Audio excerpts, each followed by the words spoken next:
Historic for the state and for the nation. Madam Speaker, in my military career, I've seen some tough cookies, some tough women. I guarantee you this is the toughest one in the hall today. The nation's capital welcomes the memorial of an educator, a civil rights leader, and an inspiration to the entire country. Dr. Bethune did her part to form that more perfect union that we love to talk about and to establish justice. Dr. Bethune wasn't just a great Floridian. She was a great American. The incredible legacy representing now the state of Florida. And with school grades in, we're diving into the largest local district's performance on This Week in Jacksonville. Good morning. Thank you so much for joining us. We have a good portion of our show focused on education today. In a few moments, you'll hear from Dr. Diana Greene. First, though, history to take note of. A Confederate statue in the U.S. Capitol has been replaced, and in its stead, this marble statue of civil rights pioneer Dr. Mary McLeod Bethune. An unveiling and dedication ceremony was held Wednesday this week. It's a pretty big honor. It's the first state-commissioned statue of a black person to ever be placed in the U.S. Capitol's Statuary Hall. The statue was made from marble quarried from Michelangelo's cave in Tuscany. It will represent the state of Florida. And U.S. Representative Michael Waltz was there for the ceremony. I spoke to him Friday from Washington, still proud of the project that took years to complete. Oh, my God. It was an amazing day. So each state gets to select two people, two statues, to represent it in the nation's capital. And the Florida legislature had selected Mary McLeod Bethune, founder of Bethune-Cookman University, a historically black college, and just an incredible, amazing woman to represent Florida. And now Florida is the first and only state in the union to have an African-American representing it in the nation's capital. And I just encourage everyone to look at her story. Literally, the daughter of slaves, started a small girls' school for black girls with $1.50, fought off the KKK and built it into what it is today. And oh, by the way, along the way, was in President Roosevelt's cabinet and became a national civil rights leader. Was just an incredible woman, and I'm proud to have Florida with her representing us in the nation's capital. Her story is pretty amazing, and clearly the district that you represent includes Daytona and Daytona Beach. But this is even a national story about her, right? No, it absolutely is. And I would encourage everyone to look at her last will and testament that, she really laid out what she left behind. And she said, I leave you hope. I leave you faith. I leave you a thirst for education. I leave you a world where we strive to where, people are judged by their character, not the color of their skin, or not their religion. I mean, she really set the stage for the civil rights movement in the 60s and was just a groundbreaking, incredible woman. And again, a woman of faith. And she said, with faith, everything is possible. And without faith, nothing is possible. So, again, I'm just really proud to have her representing us. And everyone who walks through our Capitol will see her standing there and I think get to know her story. As encouraging as that story is, so disturbing the video that we saw this week from Uvalde, Texas. Clearly that's states away, but I think all of us can relate to, we care about children. What's your reaction? How do you process what we saw there in terms of the police response or lack of response? I keep waiting for some broader context or to find out that video was, just a snippet of a bigger picture, because my default reaction to these situations is to back the blue, is to assume that our police, as they do, I think in the vast majority of situations, are doing the right thing. But this is really hard to watch. I mean, frankly, it pisses me off as a father, as a citizen. I don't know what those cops thought they were signing up for, but when you hear gunshots going off, when you hear children screaming and dying, when they are begging and pleading on 911 along with the teachers, and they stand there for over an hour, so that, at the end of the day, they were more worried about their protection than the children who are defenseless with no body armor, no weapon, no nothing. Look, as a Green Beret, I mean, you go to the sound of the guns and you save innocent lives. One silver lining, I hope this video is used for law enforcement all over the country of what not to do. But there absolutely needs to be accountability in this. It's just unacceptable, and my heart breaks even more for those parents who now have to see with their own eyes that it didn't have to be as bad as it was.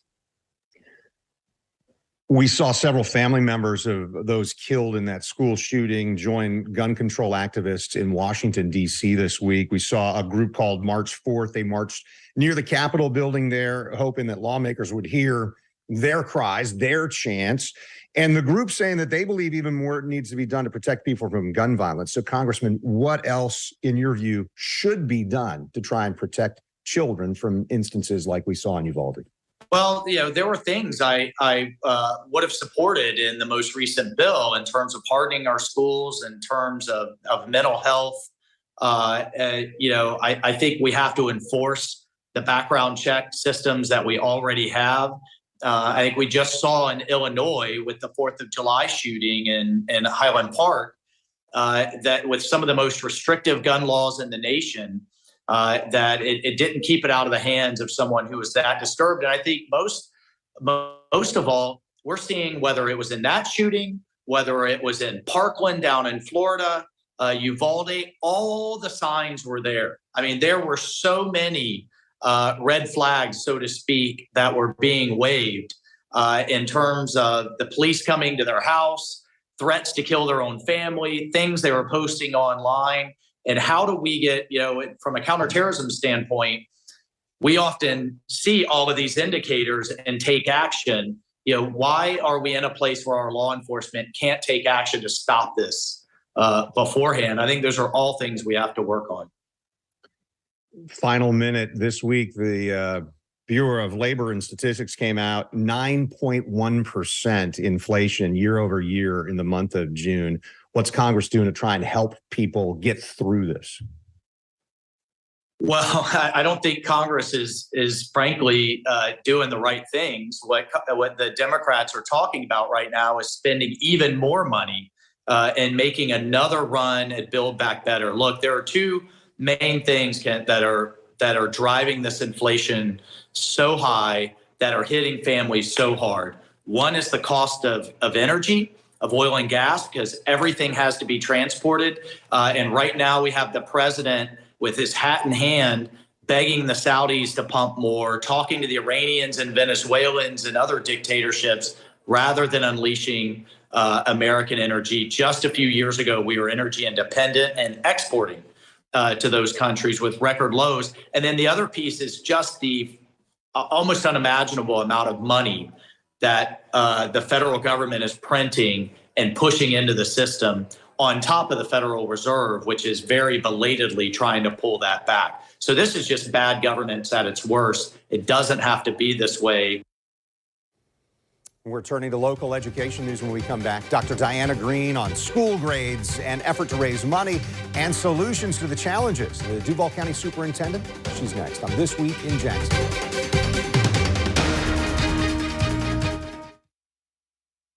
America, home of the free.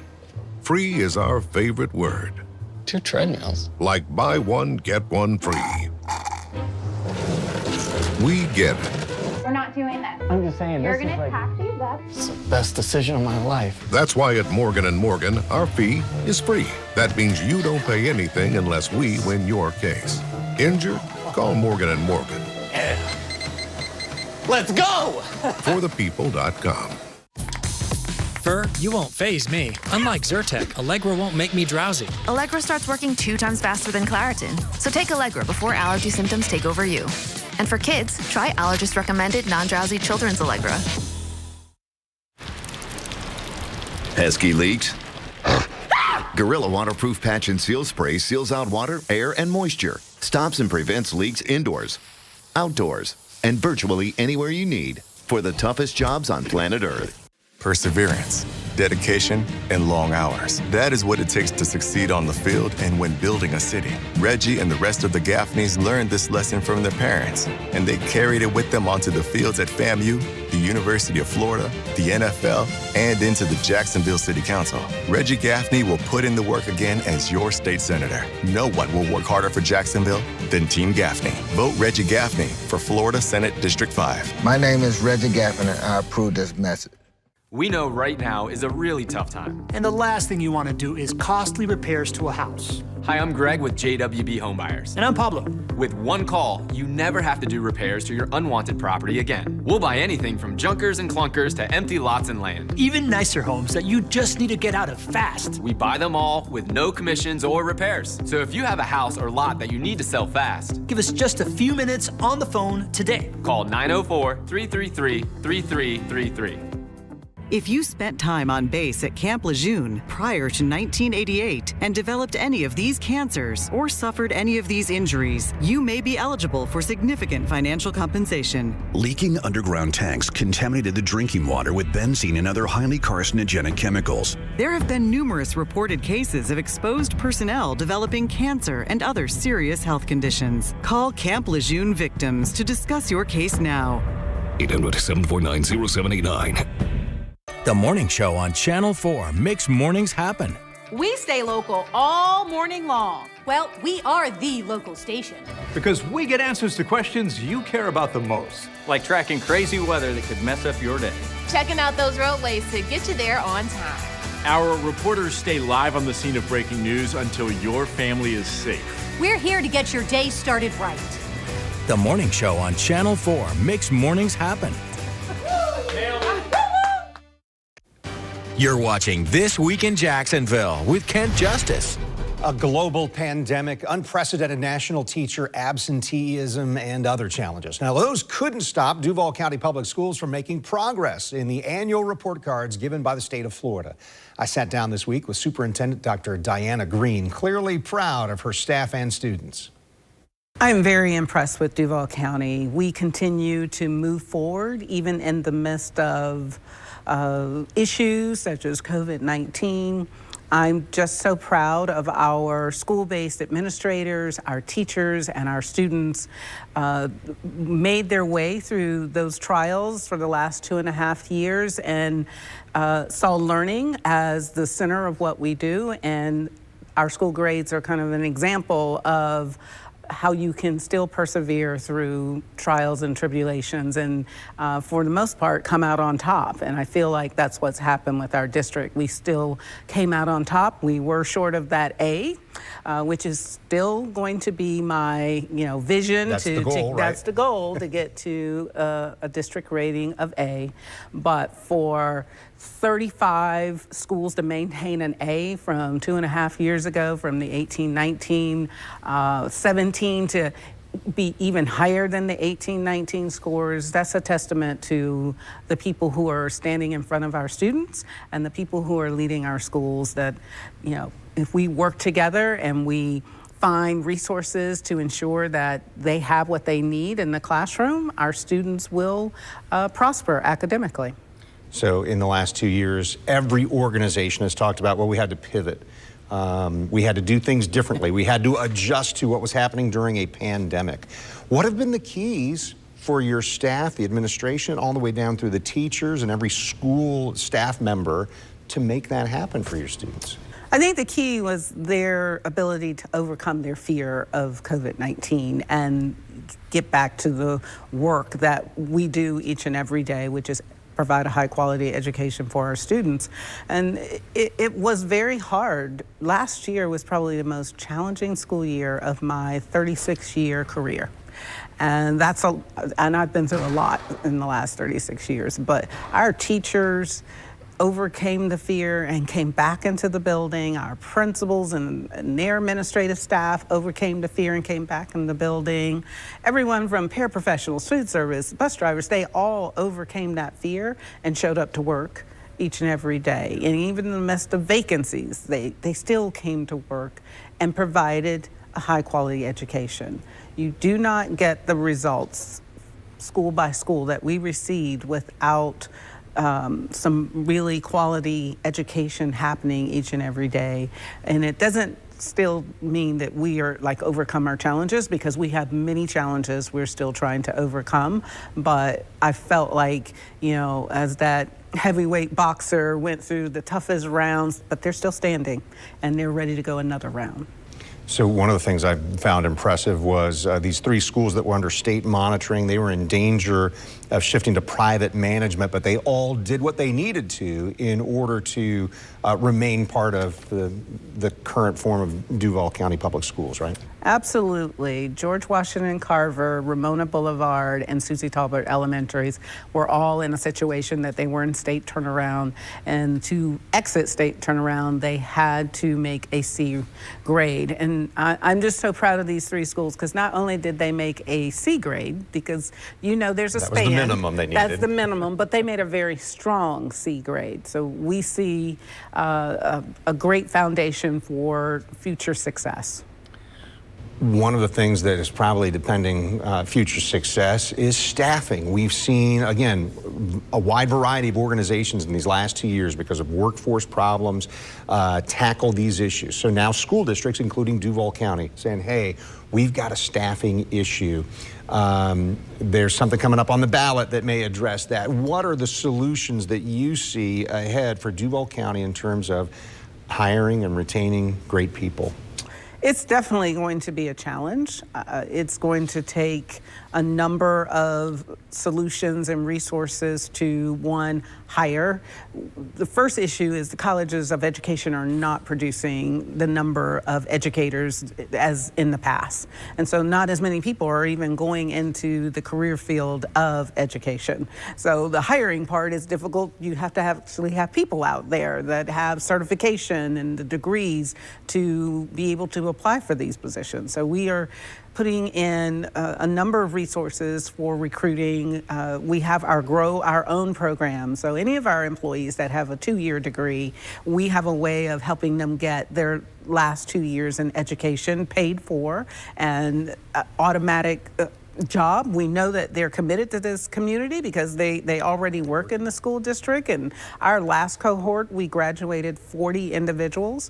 But when you're serving, we're the 2nd largest employer in Duval. We have over 13,000 employees. We're serving 130,000 students. When you have 500 vacancies, it is very challenging to fill those vacancies. And we're concerned because we may add another 100 vacancies related to certification. If teachers don't keep their certification up or they don't pass an assessment for their certification, then it's called self-termination. So they would lose their job. And so opening up this next school year will be challenging. We have a number of things that will be in place, such as district administrators will be required to sub at least 1 day a week, and that includes myself. No kidding. Being out in schools helping with our shortage in paraprofessionals as well as classroom teachers. Other solutions, if you will, that we'll be adding is our district specialists will also be teaching in classrooms across the district where we have vacancies. We are looking at changing sort of our formula of ratio of students to teachers. It's very important for us to ensure that there is a high quality educator standing in front of a student. Our school grades prove, even in the midst of the challenges of vacancies, the teachers that were there stepped up to the plate and did what they needed to do to support our children, and we have to try to continue that. It would seem like that's because of their passion, commitment, buying all in on the role that they've got to provide there. What about this ballot measure that's coming up? How do you feel about that? What's the word to voters in Duval County about this and why this is important for you and the district? Well, as a superintendent, I've been sharing with organizations and community members why it's important. for the referendum to go forward. As superintendent, I can't tell anyone how to vote. I explain why we're bringing this to our community. As I stated, the number of vacancies. It's a crisis. It's a national crisis. It's not unique to Duval. It's a national crisis. But when you're a large urban school district, you feel it more than smaller school districts. Because as I said, we have close to 8,000 educators in our system. And when you have anywhere above 400 vacancies, it impacts what happens in the classroom. Dr. Greene just began her 5th year as superintendent in Duval County. We're taking a short break and then talking with her about school security and her reaction to the massacre in Uvalde. Stay with us on This Week in Jacksonville.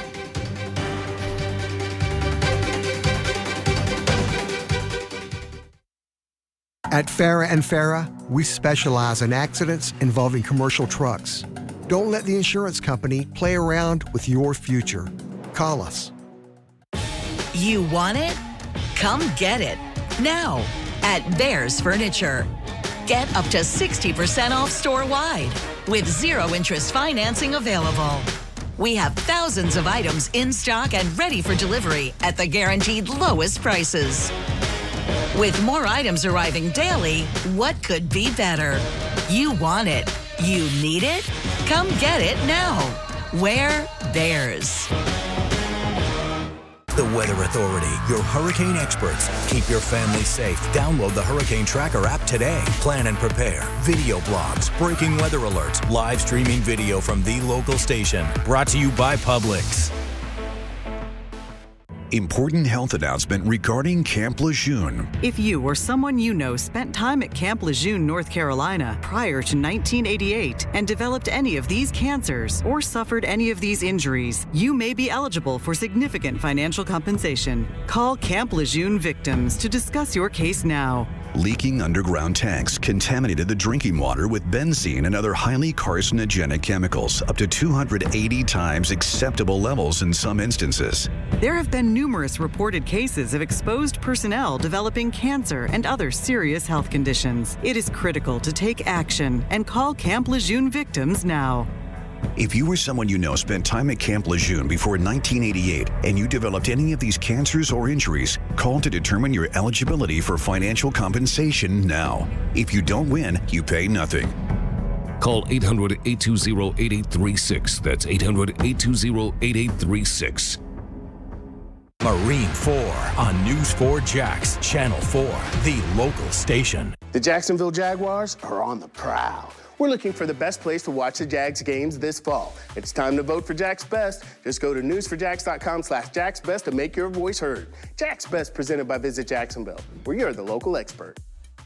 Dear Jacksonville, you've been my home for over 4 decades, and I can't thank you enough. I love my fellow hardworking, family-oriented, friendly citizens from Jacksonville, but there's some things we can improve in our town. We need to reduce crime, homelessness, and housing costs, for safer neighborhoods, improved mental health funding, and affordable housing. I can't imagine myself living anywhere else, so I'm running for City Council, and I believe in the possibilities of what Jacksonville can become. Vote Jack Meeks, March 2023. I'm Julie Harrell. For the last 20 years, I've personally handled many different kinds of nursing home abuse and neglect cases. I understand the emotional impact these situations can have on a family, and I can help. Harrell and Harrell. Don't settle for less than you deserve. You're watching This Week in Jacksonville on Channel 4. Shocking and saddening video released this week showing the police response to the school shooting in Uvalde, Texas. I asked Dr. Greene about her reaction to seeing that video and her confidence in police from her school district. I was the superintendent when Parkland occurred, and as I watched it unfold on television, you know, your mind goes into really dark places because you're concerned about the children that their families have entrusted to us. And so as I looked at Uvalde, I went back to my chief of police and said, what else can we do to ensure that when parents send their children to our schools, we've done everything possible to keep them as safe as possible so that they're in an environment where teachers feel comfortable to teach and students feel comfortable to learn. And so we will have some different measures coming out this school year that will be new, that we will be sharing with our families soon, as well as we just went through an exercise of reunification, ensuring when we have situations. And so Duval, no, we've not had a Uvalde and we've not had a Parkland, but we have had violence, and we've had to deal with ensuring how do we make sure that we've done everything possible to keep our students safe. And these exercises are part of ensuring that if, and God forbid, something happened here, we know how to respond, we know how to keep our families informed, and we know how to reconnect our children with their families. But it definitely continues to remind me why I do this job. You know, my passion for educating children. It adds another layer. Teachers, they're not just teachers. They're therapists. They're nurses. They're doctors. They're, you know, there are a number of other careers for children. And as superintendent, I pick up all those same careers to ensure that, you know, along with our school board, that we ensure that we do everything possible. This video came out this week about what happened in Uvalde and the policing response. Do you feel confident that Duval County school district police officers would rush in to try and save children rather than waiting for procedures to be followed or that sort of thing? I feel confident because they've had to do it before. We've had a shooting of a student that happened actually 1 month into my superintendency, and those officers rushed in to do what needed to be done, as well as an incident that happened a few months ago. It was just off our campus. They rushed to that scene. So I do feel confident in our school police that they will respond if at any point our students are in danger. I did ask Dr. Greene about her personal emotional reaction to what happened in Uvalde and then seeing that video. She told me there are tears every time a child is put in a situation that they're harmed and that harm was so devastating. Dr. Greene says it wouldn't matter if it was one student or in that case 19 children and 2 teachers. You can't help but respond with tears and sorrow and that feeling sometimes of total helplessness or hopelessness. And soon after, she said she rediscovered her why, the why she does what she does for the school district. Dr. Greene says that she's passionate and committed to ensuring that the county does everything possible to ensure they provide a high-quality education and make sure children are safe. All right, well, thank you for being with us today. Ahead in the next few weeks, we have each of the sheriff's candidates in Jacksonville scheduled to join us. Hear from them directly about why they believe they can make a difference. This Week in Jacksonville airs each Sunday morning at this time. I'm Kent Justice. Thanks for watching on air on Channel 4 and CW17, and then online at news4jax.com or streaming on News4Jax Plus.